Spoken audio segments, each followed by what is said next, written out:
Hey everyone, Hybrid here with a quick reminder before we get into this video that I'm still doing my Toys for Tots raffle. That's right, I'm raffling off all these cool prizes to get some funds together for a big Toys for Tots shopping spree.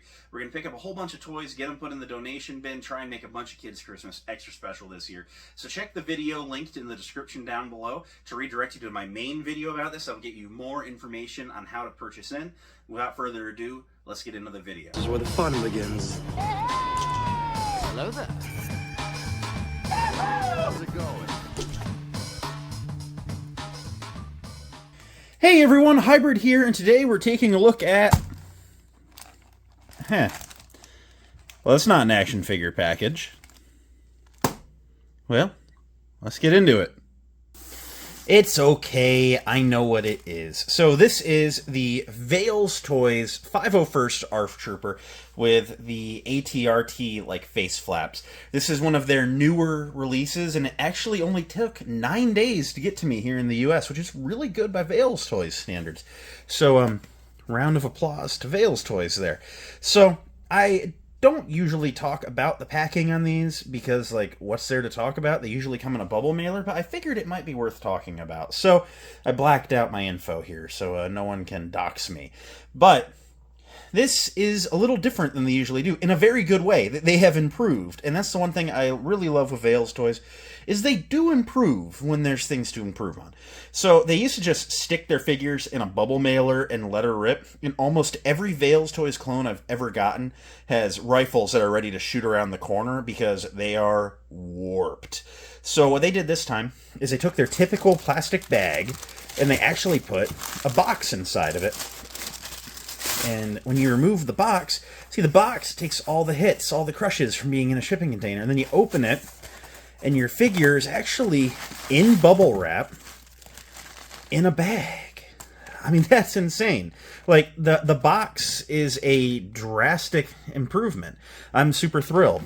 And then you just shake your figure out, and there is your VeilsToys Clone Trooper. So let's go ahead and get back to normal angle and start taking a look. So here's the new Veils ARF Trooper out of the packaging, and as always, we are going to start by taking a look at the accessories. So, sponsored by Highlighter Bandages. So yeah, I nicked my finger. I figured I'd keep it pretty looking on camera. But here is the DC-15 Shorter Clone Blaster in all black, and just look at that. Nice and straight. I'm Hybrid Toy Reviews, not Hybrid Packing Material Reviews, but for reals, this week we are going to give a round of applause to Veils on their packing methods. This is a blaster we've seen many times, and is not noteworthy in any way. Then you have the DC-15 long rifle. Are they both 15s? I don't know. I've held hands with a real woman before. I don't know Star Wars gun names. But we have seen this a number of times before, too. Always casted or sculpted very well. And again, nice and straight. That is very nice. Very nice. Super happy to see that. And then we have the ARF Trooper. Now, this is a little bit of a more niche variant, seeing as he is an ARF Trooper with fabric face flaps over, like, the vents, you know, to keep stuff getting in. I believe, only have seen a 501st one of these in the Umbara arc in Season 4 of the Clone Wars, so it's a little niche, and I like that. And then I think, Commander Hound of the Coruscant Guard, you know, we see him in, like, Season 5. Like, you see the face flaps here and there, but it's not a super common prevalent thing. Otherwise, we've kind of seen some of this before. This is a 501st deco on the 2023 Clone Sculpt.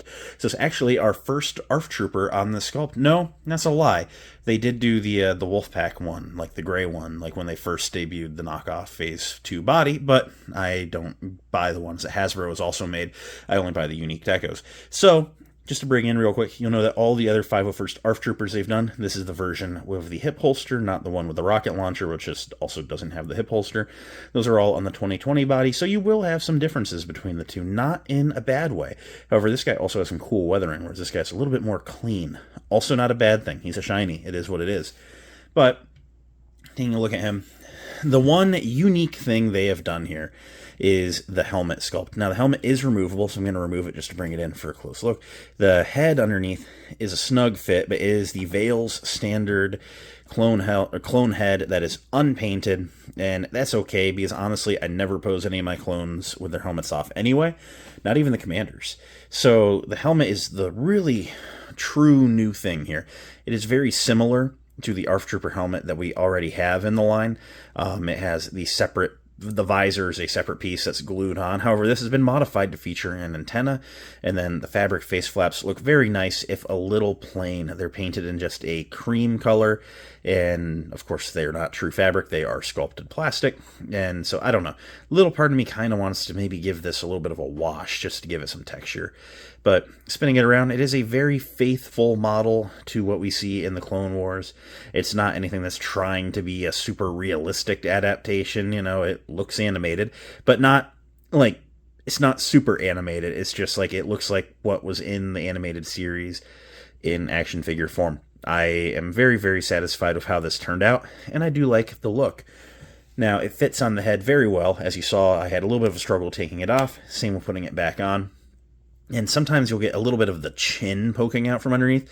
Depending on how you pose it, it's not that hard to hide it. On some of these that have been a little harder to hide, what I have done, and I'll do this off camera later, is I've gone in, because the chin sticks down, lower than like the back of the hair. I've gone in with an X-Acto knife and just cut through the mouth, around, and knocked a little bit off there. Because again, I'm not painting this head. I have no interest in it, so why even let it hang out? And then I'll usually super glue the helmet on, and it's helped me before in some of the others. But other than the helmet, I will say this is probably everything that you're expecting. It has the blue shoulder pads, the 501st kind of A on the chest, the bottom of the knees, the stripes up and down the legs. It's just very, very standard. Nothing wrong with that. But yeah, I just don't know. It's a 501st ARF Trooper. They've really nailed it. I will say that Veils is quality as always. There's a little bit of that kind of chemically, a sweatshop child tear smell, when you open the box. There is that VeilsToys funk. You just got to let them air out for a day or two. It is what it is.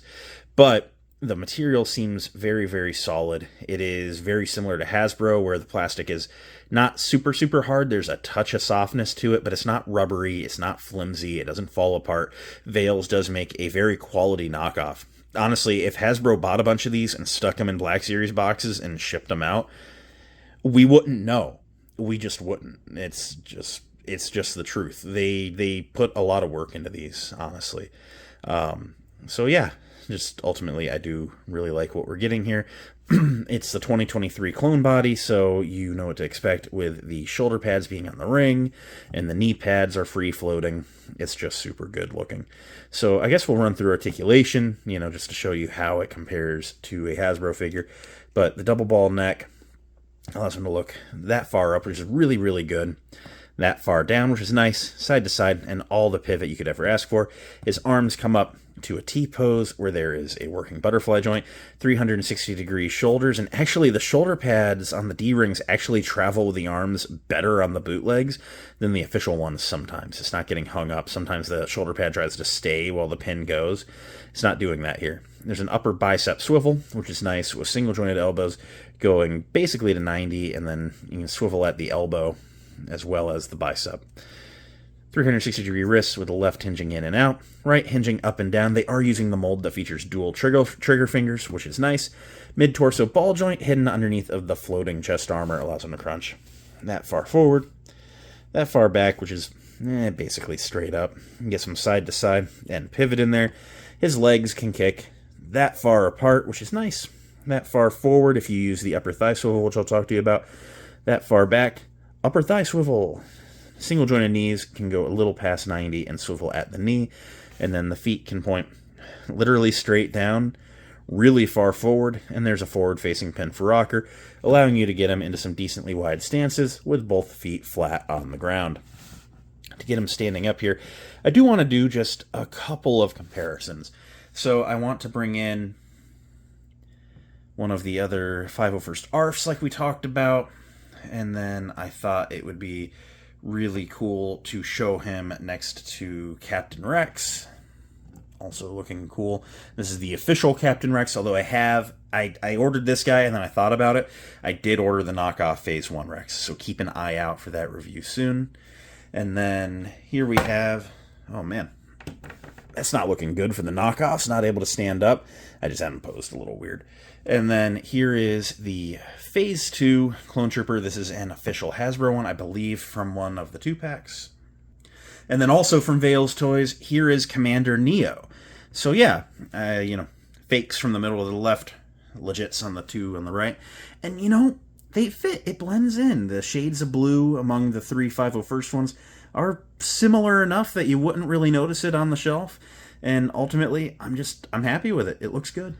I had to redeem him from tipping over in the height comparison with the pose on the spinning stand. This guy is so much fun. I always have a good time with these knockoff figures.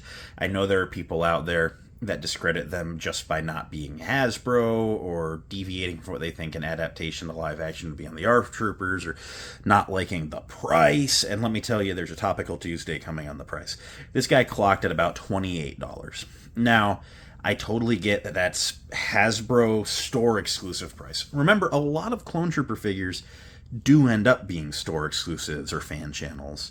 And when you factor in they're doing free international shipping and the amount of unique parts that they have done here, which on this particular one is just the helmet, but it's pretty much $28 across the board for anything. And if you look at something like Commander Neo, where there's a lot of new parts, sometimes these guys get new belts and holsters. I think the value is typically there. If Hasbro had made this, you would be, $24.99. Man, even if you hit your sales tax, you're in the $26 range on a figure. It's just, what it is. I don't mind it. I don't want them to get too much more expensive, but I think he's a good value for the dollar. And I think that if you're not anti-bootleg, this pose on the spinning stand should speak for itself. I think that you probably wouldn't be unhappy if you picked one up and added them to your collection. So, go ahead and check it out on AliExpress. Searching VeilsToys probably won't accomplish much, but search for Star Wars Black Series or 6-inch Clone Trooper, or you'll start pulling up some Veils listings pretty quick with terms like that. But I really do like this guy. I think that he's a great addition to my 501st Legion. I'm only going to end up with the one. I kind of went ham on the other ARF troopers that they did for the 501st, and I'm just like, do I need a lot of them with the face flaps? The answer there is no. I'm okay with just having one. But this one is a really cool figure, and again, I just highly recommend it. A lot of fun, and keep an eye out next week on Topical Tuesday. There will be a Topical Tuesday talking about VeilsToys. So it'll be a fun one. Those always do well. Thanks for watching. It means a lot that you did. If you enjoyed, leave a like, comment, subscribe. All the end of video stuff, you know the drill. Check out the Toys for Tots raffle, as I talked about in the beginning of the video. The link is in the description below. Let's get some toys in that Toys for Tots bin. And until next time, may the Force be with each and every one of you, and goodbye.